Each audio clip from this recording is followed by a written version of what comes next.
Ah, my camera isn't facing me. Oh. Hello everyone. Yeah, we are in fact gonna be, wait, let me get my mystery soda out of my fridge. You guys haven't seen my fridge yet still, because I have just a fridge on my desk now. A mini fridge, obviously. It's like a silly little one that I got because it was like on sale. But I should definitely do, I think after FNaF week I might do a face cam stream, because I'm already doing low tier content. I might as well do more react streams, because we're going to be watching the Dawko Scott Cawthon interview. We're going to be watching the whole thing. I'm not going to be pausing it at all because it's an hour long and I don't want to be live for like 3 hours. But yeah, we were originally gonna have B on stream. I couldn't make it to stream, so yeah. But tomorrow, I have no idea what tomorrow's stream is gonna be. If they for some reason just drop the collab that they announce on the same day I'm gonna be playing it. But if they just announce it, I'm gonna be talking about it, looking at whatever they reveal about the announcement of the collab. Which I really hope is Fortnite. I really do. Yeah. I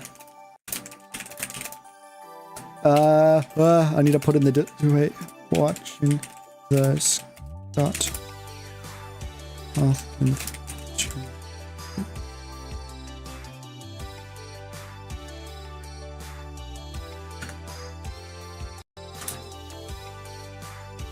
There we go. Okay. Yeah. What was I gonna say? Oh yeah. I think that if it's just they announce it and they don't actually release whatever they do, I think I'm gonna play My Pop Goes for a stream tomorrow. But let me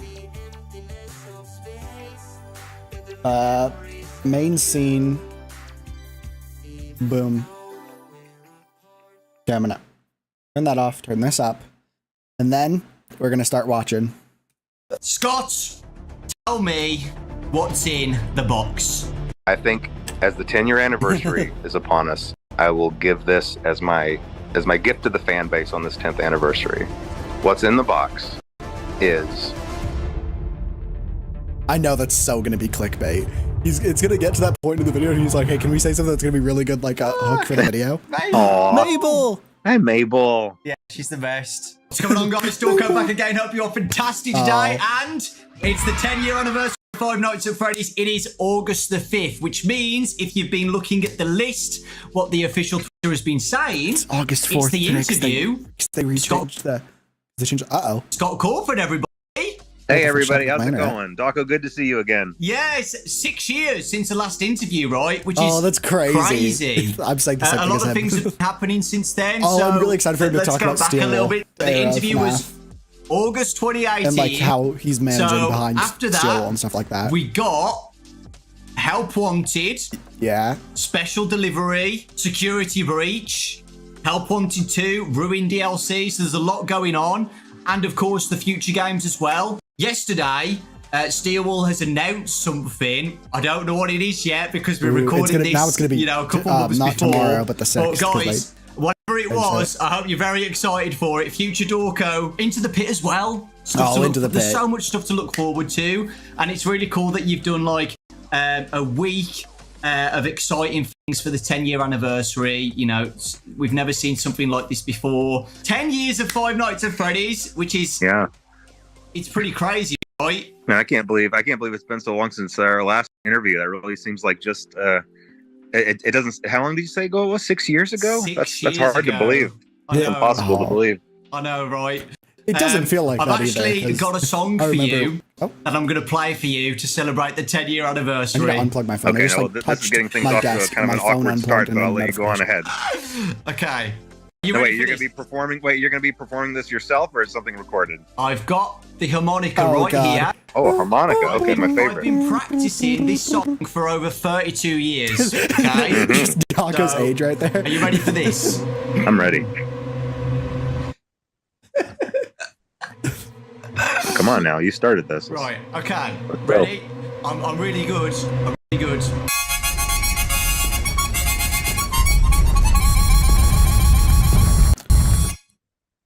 But I swear, if you guys can't.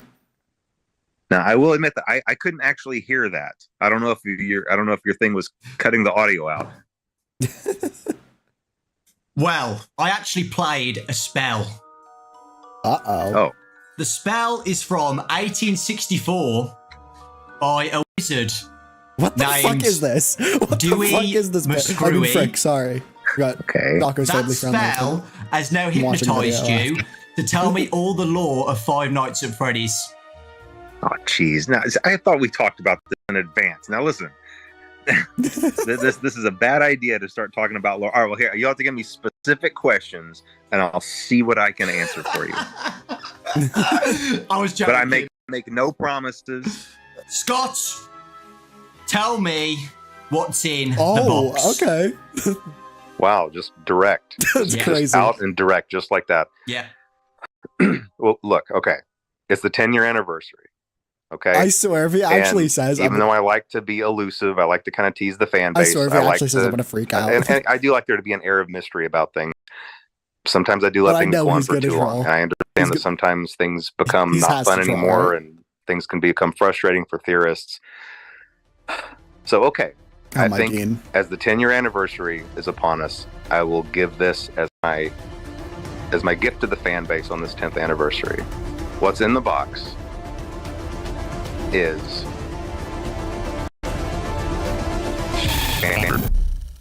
Okay. Connection terminated. I'm sorry, Elizabeth. And that's about it. and that's it, man. That's crazy.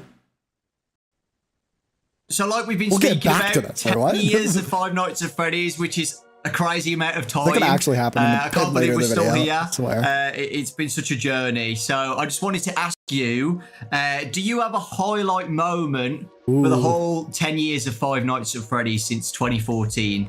I think there have definitely been a lot of satisfying moments. Like obviously, if whenever one of the new games would come out and it would be positively received, that was obviously a huge relief. You know, there's never been any goal other than just giving everybody what they were really hyped up about. Because when you see everybody getting hyped up and getting excited, if suddenly something comes out that just is a big letdown, there's no greater fear, I think, for a game developer. So that was always satisfying and a relief. But I think the biggest highlight was probably just going to the movie theater to watch the movie when it finally came out. Ooh. Because, you know, behind the scenes of all of the games throughout the years, you just and behind the scenes of all the books being written and everything else, there was always the movie. The movie was just a slow burn project, even just starting as late as 2014.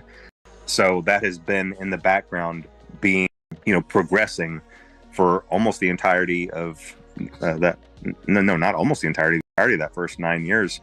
So to be able to actually go sit in the theater and hear the reaction from everybody and hear the fans really enjoy it, that was definitely that was definitely a moment of just real happiness for me, I think. Literally 9 years, you know, having ups and downs, you know, getting the script right as well. I know you've said on posts before you've had so many scripts made for the movie. The plushies in Manhattan or something, that was one of the scripts. Oh my god. Yeah, it was.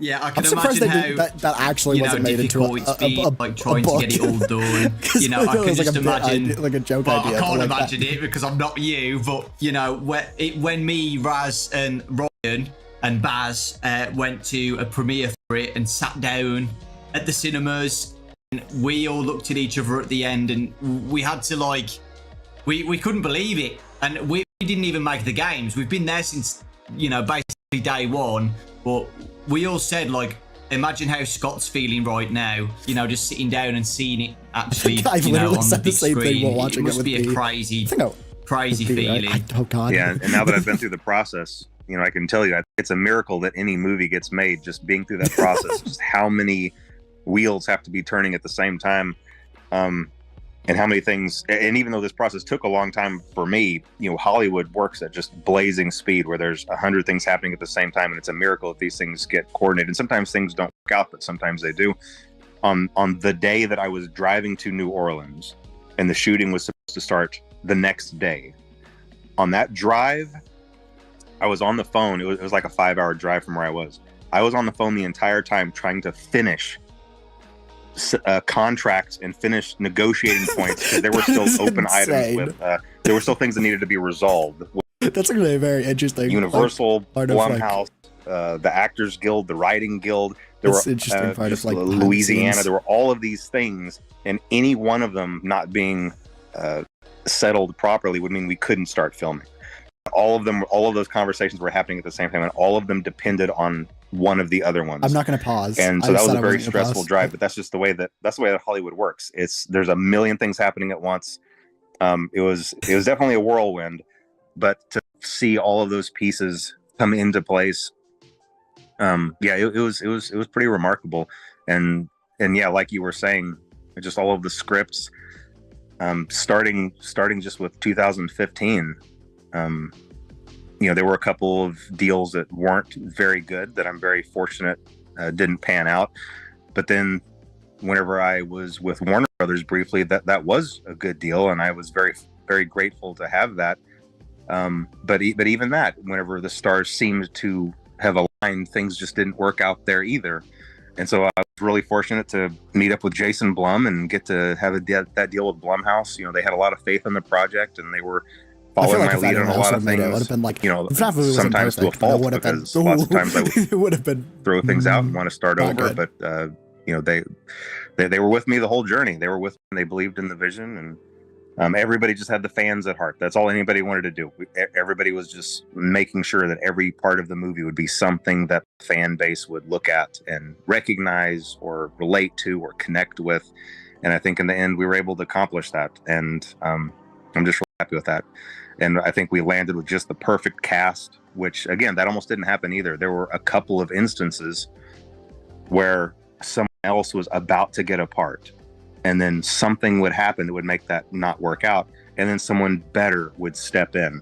And I've said this to my contacts at Blumhouse numerous times just over this last 6 months, even since the movie came out, thinking, aren't we glad that we got like Josh Hutcherson for this role? I think he was Isn't perfect. it great we had Elizabeth Whale for this role? Isn't it awesome we had Matthew Lillard for this role? I think everyone. Isn't it great we ended up with Piper Rubio for this role? Like every single person that we ended up with was just absolutely perfect in those slots, and everybody was just a delight to work with.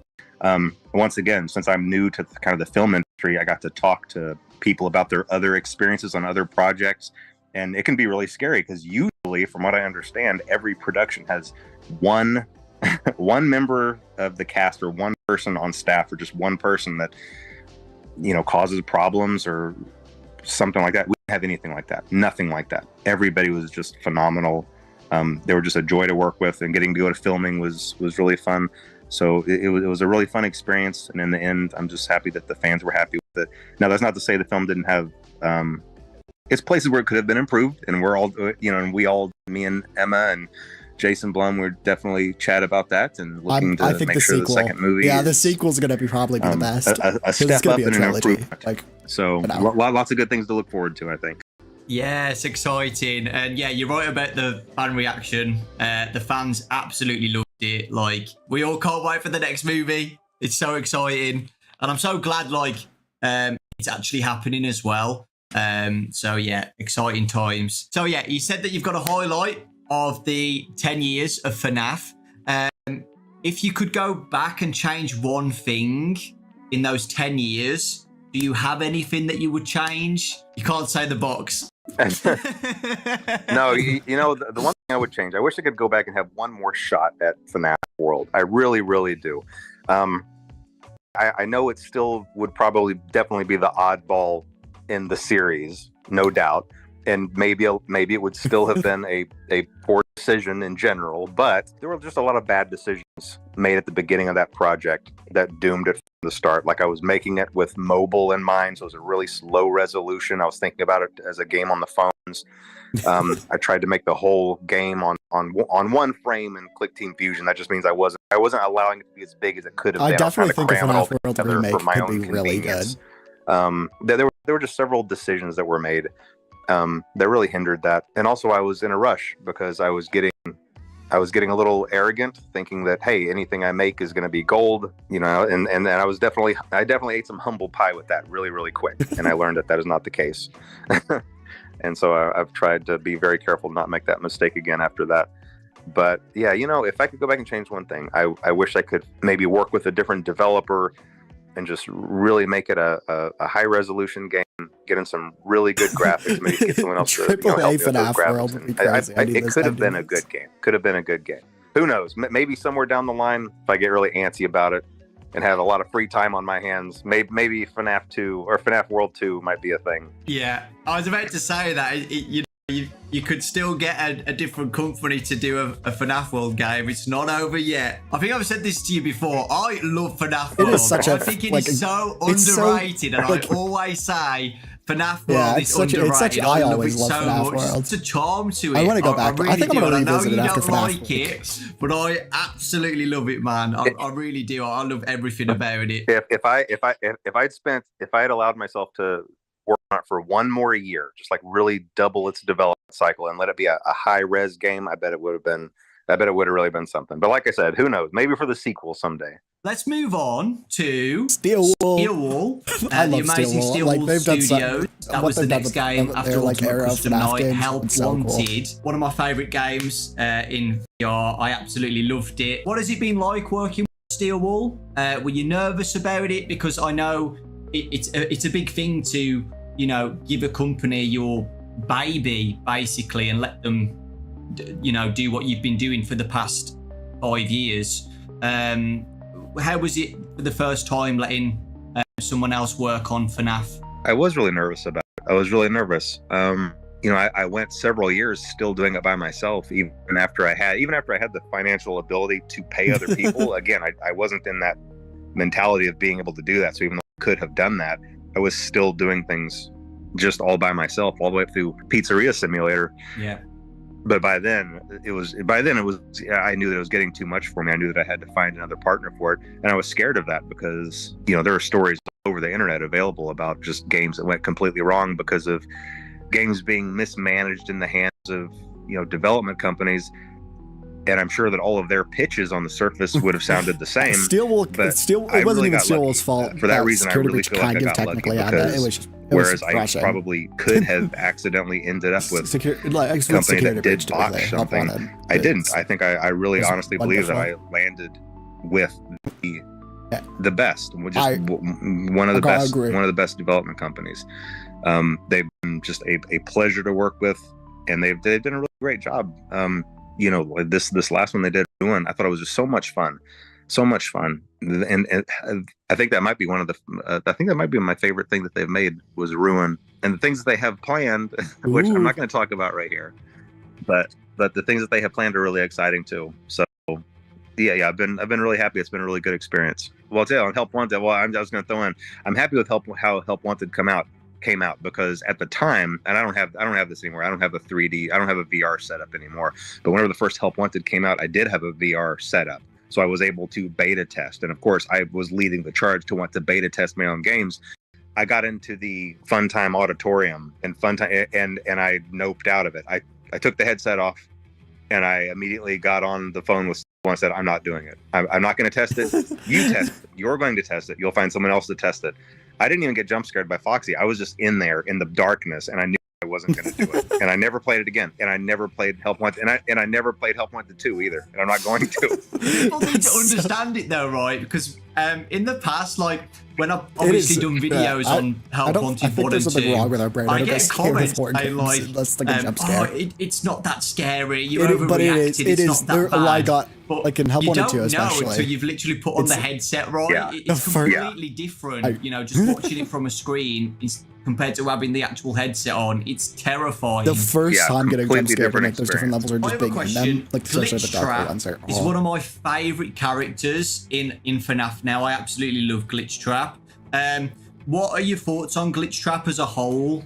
With the development of Help Wanted. I love the character. And I know that this is kind of one of the places where I know that there's a little bit of a divide with maybe me and the fan base, or maybe just within the fan base, because I always lean sci-fi. I have a tendency to lean sci-fi, even though I try to come back into the roots of the supernatural instead. But I can't help my inclination to lean sci-fi. So anything that involves possession of AI or possession of machines or circuitry, that I love that sort of thing. So I love the idea of Glitch Trap. I'm not a huge fan of the name, and here's the way that these things happen. Okay, and this happened with Burn Trap too. Whenever I'm in the planning phase with Steel Wool, we come up with temporary names for these characters. Whenever we're doing the pre-production document, I'll say, oh, well, he's glitchy. We'll call him Glitch Trap. Oh yeah, he's burned. We'll just call him Burn Trap. But then those names get embedded in the source code because they use those temporary names also. And once they're in the source code, and once someone finds them in the source code, that's it. Like that's the canon name now, and there's nothing I can do about it. And hopefully we're learning our lessons going forward to maybe find I don't know, to just hone in on a better process there, because yes, I love the character. Not a huge fan of the name, but it is what it is for now. It's the name. I love Glitch Trap's name. Can you think of a name like the spot, like what you would want to call him or not? Oh, I have no idea. But you know what? A good example is Mexus, from Ruin. Now that was a character where even in just my design of the game, I thought that through and I came up with that. And I'm really happy with it. I really like that name. It's a really cool name. But now, see, if I didn't have one of those ready to fire off, I might have thought up something like, I don't know, Purple Trap or AI Trap or just something temporary, and then that would have been the can name. That would have been so much worse than Mex. So after Help Wanted, we got Security Breach. Were you happy with the release of Security Breach when it first came out? Security Breach, there's a really big story behind that. I'm sure that was definitely a challenging period, and a lot of things Sony just didn't align up like definitely rushing it perfectly for that, and there were a lot of reasons for that. I mean, obviously, I hear lots of studios and things kind of blame COVID for stuff, but there is a reason for that. COVID took well-structured work systems and suddenly scattered them and expected the work to continue to flow, and it just doesn't work that way. From my understanding, I'm pretty sure most, if not every, member of Steel Wool got scattered across the country and were trying to just carry on with the workflow, and it was just really difficult. I think that's really the only example when my idea of how a game was going to go was misaligned with how things were going with Steel Wool, and I had a specific story for this in mind. Okay, for Security Breach, I really did. I had a very specific story in mind, and it is very different than the one that got in the game. And I think a part of that is the way that I conveyed that to Steel Wool, because what I was trying to do was I was trying to tell Steel Wool to do specific things throughout the game, put specific items in specific places, have specific characters do certain things, meanwhile not telling them what the story plot was. Because in my head, I was thinking, okay, when people find this, they will connect this to this to this, and it will all be revealed. And I thought I could do that without telling Steel Wool the story plot. That didn't work out very well, because they got all of these pieces, and it was their job to connect them in a way that made sense. And so really what you ended up having were the same pieces, but telling complete different stories. And since I was trying to kind of tell a specific story with mine that went a certain direction, they were taking pieces I didn't fully understand and trying to craft a story out of them. And again, I don't blame them for that. I blame myself for that, because I guess what I should have done is just said, hey, here's the story. Here's why these pieces are here. Here's how they're supposed to connect. And I can give you a really easy example for this. And I'm hesitant to say this because I don't like messing with the lore, but I think in this case, it's okay. When it comes to Burn Trap, originally, Burn Trap was never supposed to move. He was supposed to just be something you saw in the corners, or like if you were walking past machinery, you might be able to peek in between two things and see him in the corner or propped up against a wall, almost like a some kind of decaying movie prop, and you never fully understood what his purpose was. And he had a very specific purpose, and I'm not going to say what that purpose was, but realistically, he never moved. Well, obviously that's not what we got in Security Breach. In Security Breach, we got a capsule opening and purple smoke flowing out and him climbing out and coming to get you. And so it's just not quite the same thing. So, but anyway, it didn't turn out the way anybody wanted. But hey, whenever that happens, just like whenever I stepped in it a little bit with FNaF World, me and Steel Wool got together. We were like, look, all that matters now is making things right by the fan base. That's all that matters. We all had the best intentions going on. We all wanted to make a good product, and we went in and we made Ruin for it, and I hope that redeemed Ruin definitely the game. redeemed the game. It was much better, like, it was really gameplay great. And just like And anything that we do going forward that continues that story or has those same themes, I think we're just going to be in a much better situation to continue on. So, the Ruin DLC came out a year ago now, which is crazy to think about. That is actually time's crazy. going so quickly, and the fan reaction to that was amazing. Everybody loved it, and everybody's looking forward to what's next. The ending of Ruin with a specific character that came out, a new character into the games, the Mimic. Any thoughts on the Mimic? I cannot share any thoughts on the Mimic, other than I really like that character. This is a character that I really like and I'm really excited about. I think it's a really terrific antagonist, and I don't think it's the last that we've seen of the Mimic. That's all I'll say. Ooh, yes. That actually is nice. With that, do you have a favorite character in the Steel Wool era of games? I mean, Music Man is too obvious. Too obvious an answer, right? Oh my god! I mean, I think all those characters turned out great. In fact, I think that's why it's hard to pick a favorite, because all of them turned out so well. I've always really liked Vanny. That's why Vanny didn't. As a character, I don't think that Vanny was utilized to her fullest potential, and so hopefully we'll see another opportunity for for Vanny to return. I hope well. in whatever Steel Wool's working on that's like same sort of era. Moving of like on the post, to the books. Like, so the books I have hope we get been more of Vanny. amazing. I've been doing little summary videos on the channel with Fazbear Frights. I love that was Fazbear awesome. Frights. How has it been working on Fazbear Frights? It's actually really enjoyable. It's probably one of the most enjoyable things that I do because I just get to think up a really scary scenario, and then I create maybe a 10 to 15 page story out of it.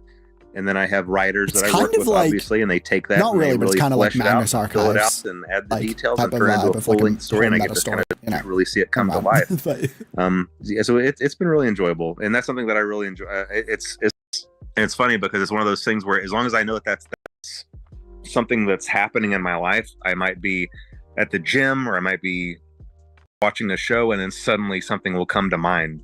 I'll be like, oh man, this is going to make a great story. And I get right home and I start working on it. Do you have a favorite story out of all of them? I think my favorite story it's probably Bunny Call. I know that's kind of an oddball choice, but there's a reason for it, because some of these stories are based on my real life experience. How is Bunny Call is not completely made up. I used to take my family to a family summer camp. Okay, nothing really happens in Bunny Call. This is my two oldest boys were maybe 11 and 12 at the time. Or no, I bet they were 13 and 14. It's hard to remember exactly when this was, but then I had younger two that were just babies still. And whenever we showed up at camp and we were all in the auditorium signing up for activities, it was rafting and boating. One of the things you could sign up for was a panda call. Okay. And a panda call it's a very deceiving title, because what that meant is that early in the morning, a bunch of the camp counselors dressed as killer clowns would come into your cabin and scare the crap out of your kids to wake them up early and drag them off to their daily activities. That is insane. And so I signed up my two oldest, Ian and Braden, my old beta testers from whenever they, all their lives testing my games. I signed them up for it. And I thought, oh yeah, this will be kind of fun. It was kind of fun until the next morning started rolling around. I started thinking about what I'd done, because then the next morning I woke up at 5 a.m. and I realized they're out there somewhere. Like this is happening right now.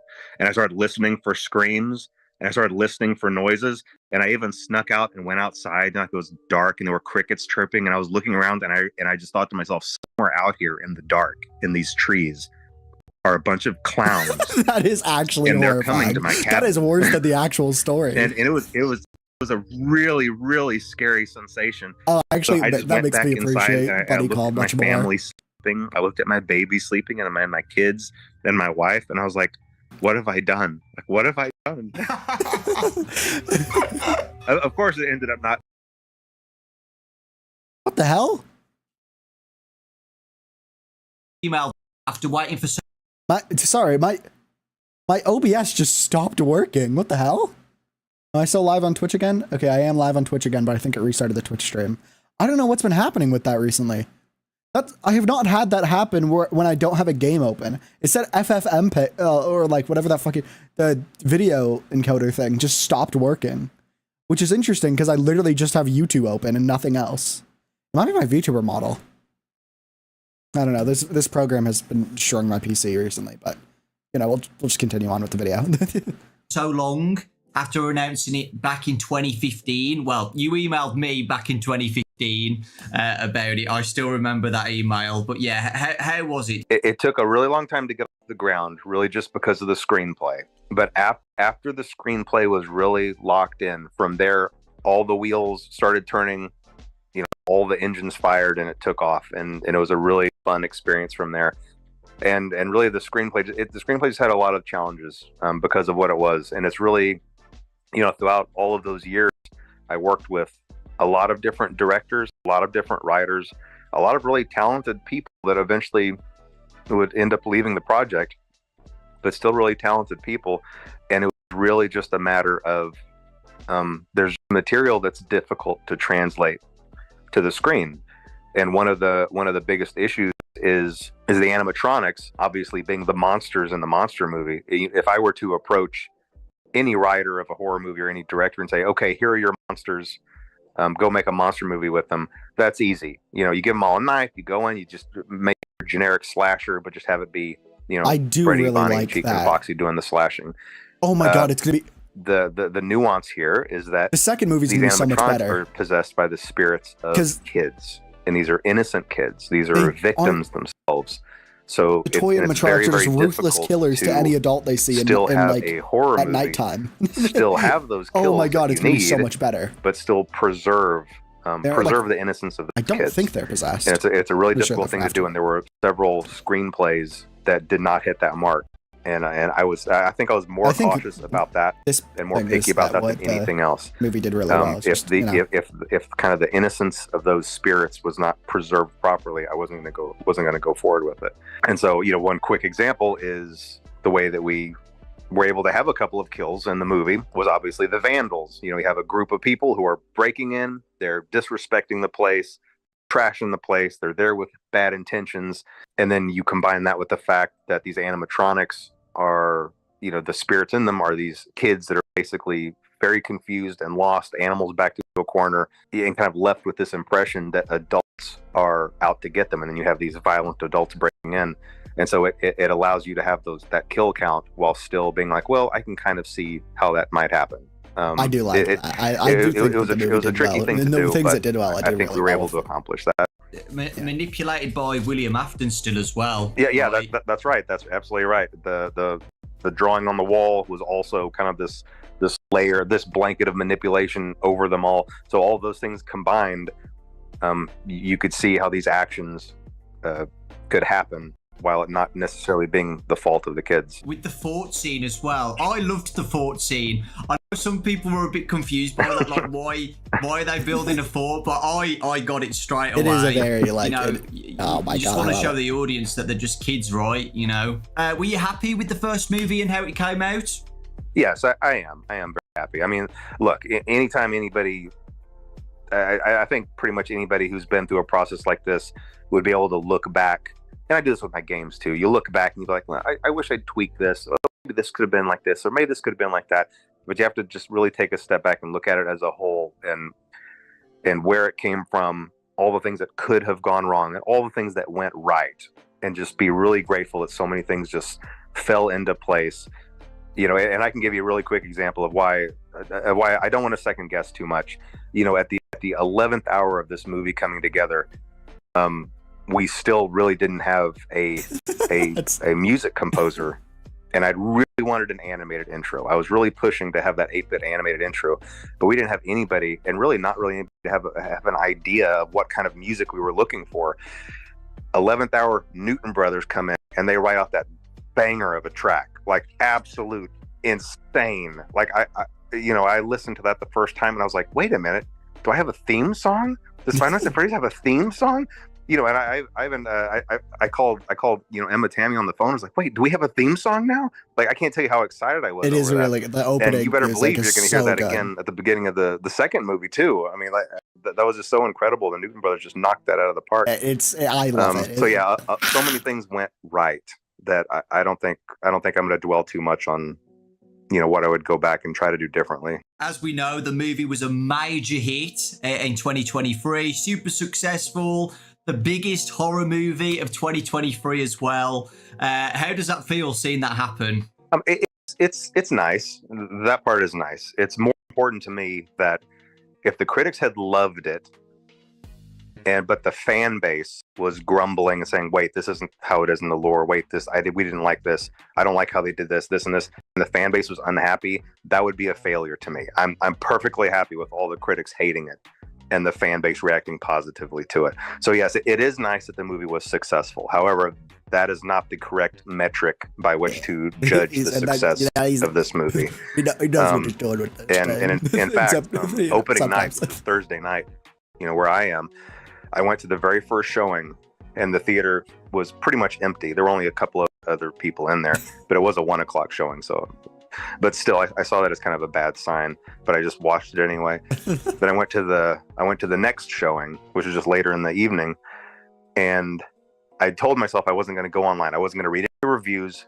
I had already told everybody at Blumhouse, and I told my legal team, don't talk to me, don't call me, don't email me, don't send me charts, don't send me facts or figures. I don't want to hear anything about anything. I'm going through this whole weekend blind. I just want to experience what everybody else is experiencing. Well, before I went into that second showing, I was just by myself. And then later that evening, my whole family was coming into town, by the way. My whole family was going to come into town and watch the movie with me that night. But this showing, I was still sitting by myself. I was checking my email, and I accidentally saw one of the reviews. And I saw that it was terrible. And that opened the floodgates, and I went and started reading all of the other reviews. And I immediately texted my family saying, don't come. Don't come. You know, this is over. I want to be by myself. And I was already thinking in my head, like, how am I going to write a letter to Blumhouse apologizing for this? How am I going to write a letter to the fans apologizing to this for just wasting everybody's time? Yeah, a lot and of the, I like, was just incredibly depressed. In the fan base are actually... But somehow Jason Blum caught wind of this. I don't know who I asked a question to or what I said, but you know, he started just bombarding me with text messages saying, Scott, the fans love it. The fans love it. You know, the movie's a big hit. Everything's great. He was just, you know, in all caps, everything all caps. My phone was just blowing all caps text. And so he really talked me through that to try to encourage me that even though the critics hated it, you know, there was a lot. There was I think a good sign is critics hating a movie and fans. And so then like, I had my family come to town anyway, and we just sat in a packed theater and listened to, you know, the cheers and enthusiasm, and it really lifted my spirits. But, you know, for a couple of hours there, man, I was pretty distraught. I thought the whole thing was just a complete disaster. But it wasn't. But it wasn't. It all worked out okay. You know, it all worked out okay. Yeah. And again, the movie's not perfect. There's definitely room to improve. But yeah, I'm definitely happy that it was in general received well by the fan base. The second movie, which is, you know, it's been announced that it's going to be coming out in 2025. Is it December 2025? Yeah, December 5th, 2025, I think. Is there anything exciting to talk about on the second movie? Anything you want to say? I'm not going to give away too many details, but I will say that I'm following kind of the same formula where the first movie is focused on the first game. So I'm going to try to carry on that tradition onward with future movies. Ooh. And I think that is We're getting this Springtrap movie the way to go. Movie. And I think everyone's going to be really, really excited about what's planned for the second one. You know, the first one was really challenging. Because it's its own thing. It's actually, like, how do you establish all of this? Because it's its own time. But now that we have that launch pad, where to go from there came a lot just more natural. It felt a lot more natural. And we were able to really craft just a really great story, I think. And I'm really excited about it. And I won't say anything more, but I'm really hopeful that everyone's going to really love what's gonna come around December 2025. Yeah, so exciting. Really and is Emma back and everything? Oh yes, Emma's gonna be back. She did such a great job on that first one, you know. Yeah, that's really good having the same director. So now we're going to be talking about Into the Pit, the new game that's coming out by Megacat Studios. I'm so excited for Into the Pit. That's going to be so fun. Trailer a couple like last week. And it looks amazing. It looks so good. How has it been working on the game based on a Fazbear Fright story? About how it's definitely been a unique experience. You know, I first started talking to Meg. I mean, it's been years and years since that game has been in development. And originally, it was just supposed to be a little novelty one-off. Like, oh yeah, here's this little company that makes 16-bit cartridges, and that was immediately appealing to me because I'm all about the Super Nintendo. And so if I could make something that would come on the Super Nintendo cartridge, you know, sign me up. That was the most exciting thing, the most exciting product I'd ever worked on. It was still just supposed to be a novelty, but as the development went on, everybody was looking at it thinking, this looks pretty good. 4 more days. This actually looks really good. And so they just kept on going with it. They could have stopped a lot sooner, and they could have stopped with just a little simple novelty game, but they just kept going. And I kept looking at thinking, yeah, keep going. And they kept going, and I would keep looking at it. It just turned into this big, full-fledged, full-sized game. So we obviously decided to venture away from strictly the cartridges so that everybody can be able to play it on Steam and everything. But it's really unique. It's just a really, really unique game. And I do love that it really gets into just this really gritty these kind of gritty graphics that I haven't seen since the late 90s, whenever you had those point and click type adventures and you had that real kind of that pixelated art style that can be really creepy at times. I don't know. It's going to be a really unique experience, and I think that everyone's going to really be excited about it. I really do. Awesome. I can't wait to play it. How has it been working with MegaCat Studios then? Oh, it's been great. It's been really great. I really haven't had to give them. I mean, I have had to give them direction, but for the most part, it's been weird. They would go into the hole for 6, 7, 8 months at a time, and I wouldn't hear anything from them, to the point where I thought, is this okay? And I would even, I talk to the other people that I work with, like, is this game okay? Is this going to be okay? Are they okay? Do I need to check on this? Do we need to check on them over there? But then I would get an update, and it would just be all this crazy new stuff and all this crazy detail, this fluid animation. It's just crazy, crazy, crazy stuff. And then they'd go back into the hole again for 5, 6, 7 months. And then we just repeat that cycle. But now here we are finally at the end of that road. And I'm going to do my one pause. I just realized that knowing Scott Cawthon's how he will just randomly release something, are they going to just randomly release like a surprise on August 8th? Like another thing? Like, it's like, Into the Pit's out. Also, here's Security Breach 2. Like, I'm sure they won't, but like... Like, he did that with, like, so many of, like, the early games, just releasing them out of nowhere. I wouldn't be surprised. Also, why the fuck do I have 7,000 bitrate? Okay. I think it's just turned out really great. Like I said, really unique. I'm not pausing again anymore. Really like it. I know the stream will go on for way too long. The trailer has been amazing. All positive feedback about it. Super excited.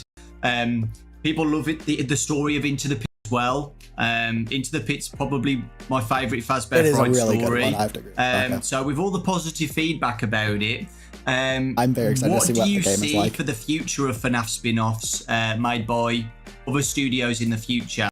Oh, it's definitely a possibility. In fact, I'd really like them to start working on Fetch. I think Fetch would make a really good game after this.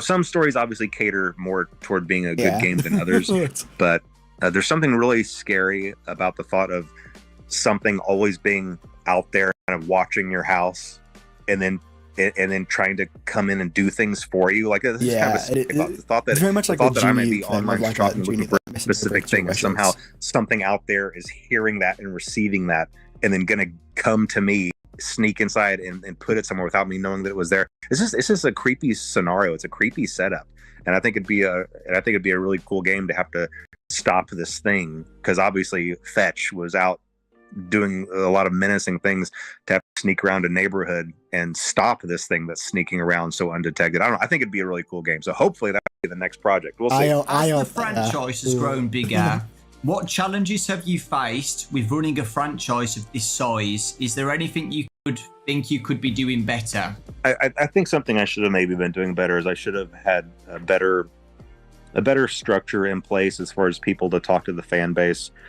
I've always kept that on myself all during the years, and in the early years, I think that worked great because it was a little indie game, a little indie community, and then me, the indie dev, just chatting with the community and talking. But as the years go by and the franchise gets bigger and bigger, I don't know. I feel like I've slowly kind of lost touch with the fan base. Unfortunately, it's not that same. It's not that same relationship that it used to be. I really used to enjoy chatting with everybody and just kind of I don't know, and I guess that's expected, because FNaF is more of a big, it's kind of just kind of a bigger thing down, and it's bigger than one person. I can't just pretend like I can hop online and chat with everybody and solve everybody's problems anymore. Used to, I could just go in there and chat with everybody and resolve little problems as if it was like just a squabble on a forum. I can always just step in and solve it, but it's just not the same. And I think that I should have realized that sooner. And I'm really only realizing that this year, that I really need to have a better structure in place. I think that the fan base deserves that. The franchise deserves that. The fan base deserves that, to have definitely much more people in charge and running a Twitter page and official news feeds. An official news feed, so that there's not so much confusion about what's real and what's not real, and real news and fake news, and is this confirmed, is this not confirmed? I could have avoided years of that if I just kind of had a better structure in place with people to listen to, and like I said, a news feed and someone else to just provide better answers to the fan base. So I'm trying to get all that in place, and I really think I think it would just better serve the fan base. And I think everybody would be a little happier if it's not just me trying to jump in and straighten things out when needed. Yeah, I think the Twitter's a great idea. Yeah. We're recording this in June, but you know, it was announced today. The schedule for what's coming out during that week is really exciting and really good. So people, you know, can get excited for the anniversary. They kind of know what's coming, which is really exciting. And you know, communication like that, you know, it's you know, people have really appreciated that. So thank you for doing that. I agree with Dawko. To seeing what happens next on the Twitter, what they announce. And apart from the second movie to look forward to, is there anything else you could hint at for the future? Any future titles or any little hints to get people excited for the future? God. One of the good things is going to be coming from Steel Wool, but that's going to be announced here in this same week that your interview is going to air. So I think that's it. In fact, I'm not sure if it was right before this or right after this. Yeah, might have been right after this. Yesterday. Okay. And obviously everybody knows about the movie. And right now the books are these interactive books, which I read things like that growing up, and so I'm excited about those. And I've tried to add some depth into those to where you can actually really collect like the Choose Your Own Adventure book and things last like night. that. So it's really not just about picking a path. It's really about picking a path and getting something, and then going to the other path and being able to use something. So it makes it more interesting and more intricate. But yeah, I mean, that's the plan for movies, games, books. And I already told you my hope for the next Megacat game. And there is another game planned with Steel Wool, but that's not going to be announced for a while yet. So I can't talk about that. But there is something down the pipe. Ooh. Okay. Even beyond what's being announced this week, there's something beyond, but I can't talk about that. Yeah, so I won't spoil anything. But I read the week before, guys, and it is good. So please, you know, check it out when it comes out. I'm looking forward to the Into the Pit one. VIP is the interactive novel VIP another one as well? Yes, yeah. VIP it's one that I did with Scholastic, just like the others, but it's just going to be free. It's specifically for this event. I mean, I might still be included in a box set later down the road, but no, for this week, it was made specifically for this event by the same author, I believe, as the week before. So if you enjoyed that one, you'll enjoy VIP. And I really love the story for VIP. I feel like I didn't really get into VIP that much. It might be one of my favorites. So hopefully everybody really enjoys that. That's awesome. I'm pretty sure it comes out before the interview. So okay, great. Future me, if you watch it, you probably loved it. There is a collab announcement tomorrow from this interview. Whatever it is, I don't know, but oh god, I've seen this on Twitter. There's no one clip of this I've seen on Twitter. You've been more open with collaborations with games recently. The Funko one as well. Are you more open to more collabs since we last spoke during the last interview? Like, would you be interested in whatever it is? I don't know, like Fortnite or Dead by Daylight. Have those popped into your head at all? Or I'm very careful with collaborations because I want to protect the brand and I want to make sure that Five Nights at Freddy's stays as Five Nights at Freddy's. And there are some games where even if I really enjoy the game, it just doesn't feel like a good match. It feels like a mismatch. The brand integrity is the most important thing for me, and keeping everything feeling like it belongs. And so that's really been my only hesitancy.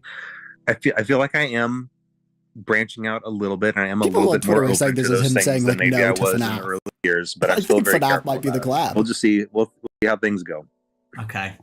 Anything else you would like to add to finish off the interview? Let's see here. No, I mean, I think things are in a good place, and like I said, I think that the things that are on the horizon are all things to be excited about, and I think that everybody's going to really enjoy. Place with all the stuff the things that the fan base really going to enjoy. And I wish I could talk about those more, but I don't feel like I can. So, do you think we're going to have another interview in 10 years' time? It doesn't have to be 10 years. We can try to do this a little bit more often. But what, every 5 years? Yeah, every 5 years. There we go. Okay. shaking your hand. Just make it a regular thing. Okay, awesome. The biggest thing that everybody has been begging me for this interview when I announced it is the box. That is, everybody just wants to know anything about it because it is. Okay, actually, it's the biggest mystery out of the whole 10 years of FNaF, I swear, would say. If he just actually says what's maybe in the box. Midnight Motorist is number 2. We're going to get Midnight Motorist. Yeah, I'd say the box He's going to probably is the say biggest, something about that. The biggest mystery that everybody wants, like even a tiny snippet of something. I really like what dual process theory said was in the box. Okay. Well, I can try to give somewhat of an answer to that, even though it might not be extremely satisfying for a lot of people. So I would encourage people to turn off the interview if they don't want an answer that they might not be happy with. But whenever I'm making these games, there are a lot of things that are in my head that are just flowing ideas, and when I have them and put them there, it's the first half of something. It's like a string or a rope just like reaching out, and I know that what's there on the other end is there. I trust that it's there. I know that it's there. And then whenever I progress forward, the rest of that just reappears. The rest of it appears and just fits into place perfectly. That's all my games have been made. I feel that there's something there's clearly there, a reason and why I the make story the is so road confusing to get there for that to be revealed. But then sometimes when things do progress, the roads aren't always the same roads as the ones that had been planned before. And so what that means is, even though at the time something was definitely there, something was definitely reaching out to be there, and I could feel that it was there, the progression of the story didn't go there. And so those strings never got pulled on, and those and the other half of that idea remained in the ether, remained in my subconscious. All of that to say, there is something in the box, but I never pursued it, and I don't know if I can find it again. And I think that that's the best answer that I can possibly give. I do love that I think Scott, the box thank you so much kind of for the interview.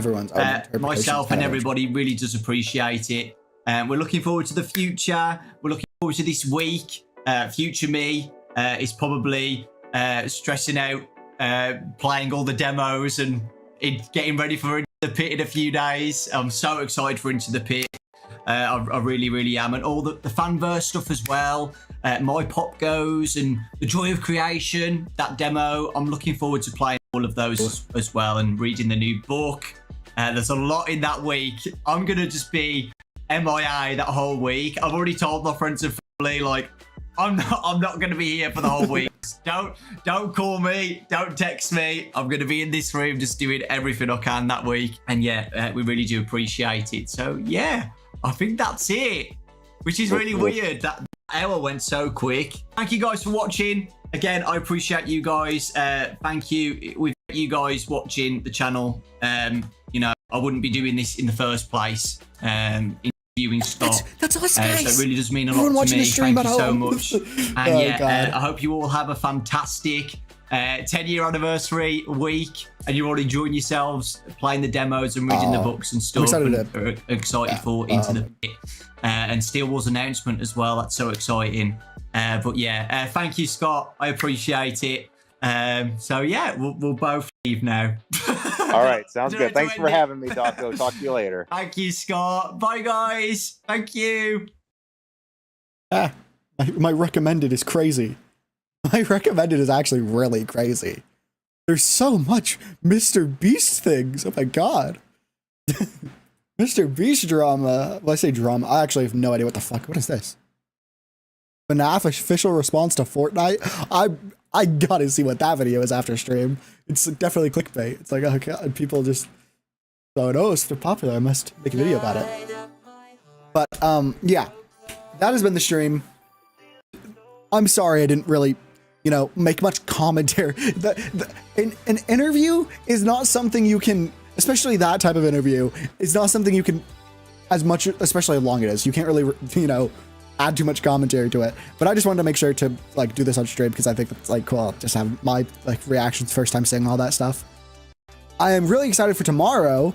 I swear, if it's not FNaF, if it's fucking Stumble Guys, I will actually cry. If I have to play Stumble Guys for stream for FNaF content, it is so over. I'm really hoping it's FNaF. Because they moved the announcement date back to the day before a FNaF update comes out, or a Fortnite update comes out. Because originally it was the same day that the Fortnite update comes out. That's like the last update of the season. So that means that if data miners and leakers of like what's in the Fortnite files get to it, they would be able to leak it before the announcement. So the fact that it is the day before that is actually like, I think that kind of gives a bit of proof. But I do really hope that if it's not FNaF or if it's not Fortnite or Dead by Daylight, I really hope that eventually Scott Cawthon decides to do a collab with Dead by Daylight and and Fortnite, because there's been so much people talking about those two specifically and how hyped it would be for that. Like, imagine Springtrap as a killer and somehow like a condensed map, like a better map for Dead by Daylight of Fazbear Frights. Like, that could be such a good map. It could be such a good map and such a good killer. But that's not the point. I'm just excited to talk about whatever gets announced tomorrow, and if it for some reason releases tomorrow, whatever collab is being announced, then that'll be really cool. But yeah, I guess I'll see you guys for that. If whatever comes out isn't like, if nothing actually comes out and it's just an announcement, we'll just be talking about it for a bit and playing My Pop Goes and trying to finish that, or at least finish the first 5 days of it. But yeah, I will see you guys tomorrow for whatever ends up happening and getting released, and I'll see you guys for the next day too to talk about the Steel Wool announcement. And then we have on my birthday, August 7th, 3 days away. We're going to be streaming, of course. It's not going to be as big of a stream as the last 2 streams where I did a giant stream for my birthday, like way too long. But 5 Laps at Freddy comes out. 5 Laps at Freddy's comes out. And I don't know if it's online multiplayer, but I know it should be split screen. So we're probably going to be doing that at least like through remote play with B, I think. But I don't know. I'll see you guys for that, though. See you guys for every stream that we're doing this week. Also, if you did not see the most recent full-length uploads on my channel, I've started a little Minecraft Let's Play series. I'm gonna be recording episode 3 tonight, so I can edit it and get it out next week. I'm gonna actually have this upload schedule, so that's cool. We're gonna try to do weekly. But I'll see you guys tomorrow for whatever the stream ends up being, whatever gets announced for the next day of FNaF week. Have a great day. I'll for you. Goodbye.